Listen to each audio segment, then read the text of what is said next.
Hello friends, welcome to my channel Learn with Dr. Khizer. This is the part 8 video of income from other sources.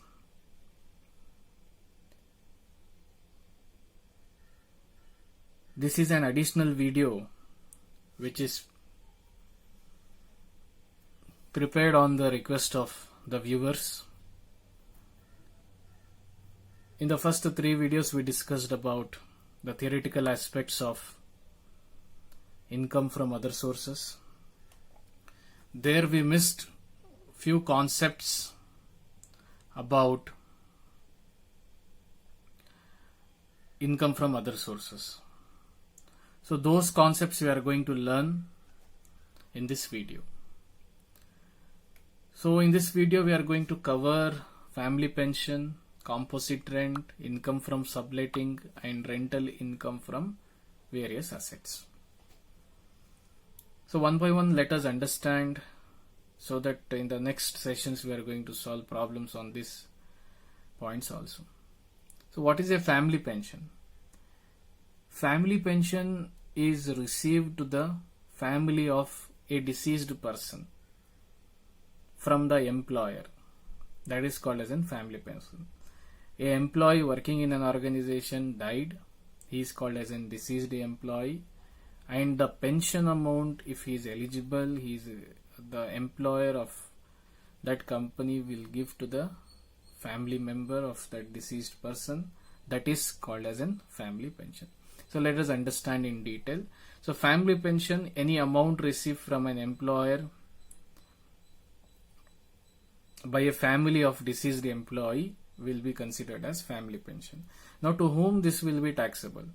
The person whoever is receiving, that is the family member, if he is eligible for the income tax, then he has to pay tax on this also. Okay, because it's a additional source of income. Okay, so any amount which is received by a family member of a deceased employee from the employer, that is considered as family pension, and it is fully taxable after the standard deductions. So let us take the example how to calculate this. Suppose for example any person received a pension amount of 10,000 during the previous year.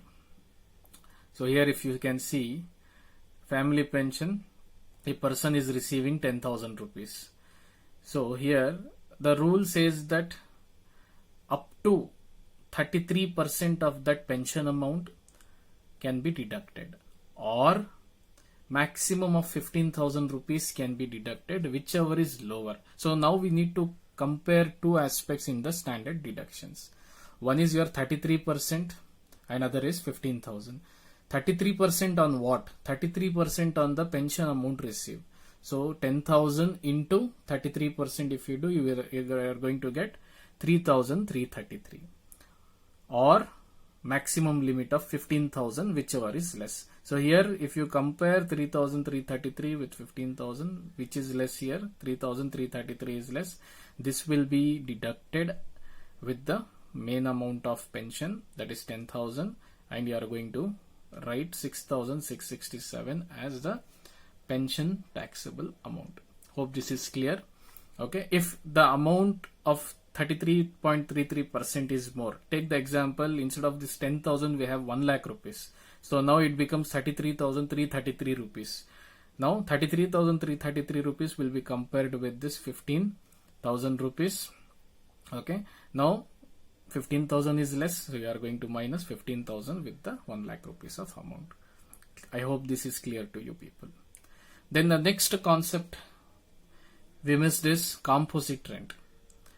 Composite rent is also taxable under income tax. Here I have clearly written, okay, it is fully taxable. Here we need to understand what is composite rent. Composite rent is the rent received by an owner of the property from his tenant, where he is taking a rent of the house which he is giving and plus the facilities. So here rent received for house as well as the facilities, okay, will be considered as composite rent. Now what are these facilities? Lift facility, watchman facility, maintenance, gas, water, electricity, okay, AC or any other thing which is been additionally given apart from rent, such facilities are called as, such facilities along with the rent if he is taking, that is considered as composite rent. Now in composite rent, two aspects we have to understand. One aspect is sometimes a composite rent can be separable and sometimes it cannot be separated, because it depends on the owner how they have mutually, that is, agreed upon.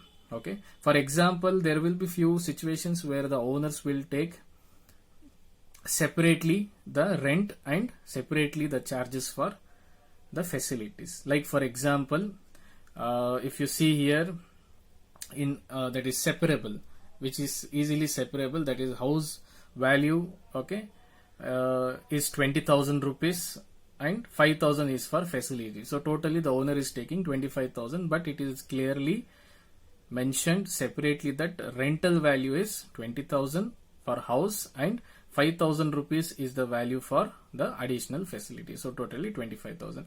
In this case, whatever rental value for house is received, because it is not another source, it is a income from house property, so it will be taxable under income from house property. Only in other sources they are going to take the additional facility of 5,000 in case if it is separable, it can be separated. If suppose it cannot be separable, totally the owner is telling 25,000 rupees you pay the rent. In that case, okay, we are not separating the facilities. You are giving the house along with the assets. Okay, now you are not going to separate the thing. You are telling that total for this house, okay, you will get all these facilities, including this you have to pay 25,000. Now you have not separated as an owner the rent for house and facility. This is called as inseparable situation. In that case, full value will be considered as composite rent and it will be charged to tax under income from other sources. Hope this is also clear to you. If purely it is separable, house rent can be taken in income from house property and the facilities can be taken in other sources. If it is non-separable, then complete amount will be taken in income from income from other sources and it will be taxable. Hope this is also clear to you. The next concept is income from subletting. Now what is subletting? Subletting is one person taking the house or a place on rent and giving a portion or full of that house or a place to some other person on rent. Suppose for example, an assessee took a house, okay, on rental basis or lease basis, okay, and he is subletting that to others also. In that case, this will become income from subletting for that assessee, not for the owner of the property. Okay, he is deemed to be owner now. The assessee himself is considering as he is having the right on that property and he has to that is pay the tax on that. So it is fully taxable after any expenditure on subletting portion. So this will be computed under income from other sources. Hope this is also clear to you. Then the next part is rental income from machinery, plant or furniture. Sometimes we are going to give rent, that is furniture or rent, okay, in that case, but it's not our regular business, but we are giving furniture on rent. In that case also, this whatever income you will get, that will be considered in income from other sources. Income from let out of any assets such as machinery, plant or furniture, it is fully taxable under the head income from other sources, but there are some deductions that you can claim or make to reduce the tax burden. Okay, that is, if you are paying any repairs, okay, on such assets, you can deduct that. If you are having any insurance premiums to pay on such assets, that you can deduct, or if you are having some depreciation charged on such assets, you can deduct those value. Suppose for example, the value of furniture is 1 lakh rupees. Okay, there was a repair of 2,000. So you are going to write 1 lakh minus 2,000, 98,000 will be charged to tax. Okay, similar way in case of insurance premium and depreciation.